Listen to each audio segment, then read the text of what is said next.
Hey everybody, Shane here at SWICKtech, and today I wanted to show you a little bit about how to access your OneDrive files.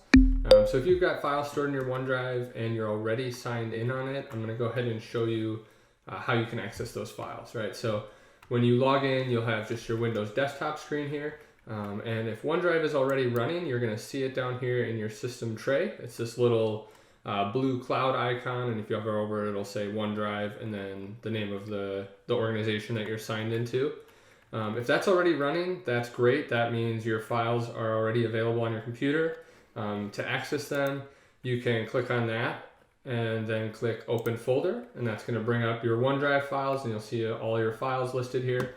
Alternatively, this will already be in your File Explorer. So if we go down to your taskbar here and click on the File Explorer icon, you're also going to see that OneDrive folder in your Quick Access menu on the left, and if you click it, you're going to see that same list of files.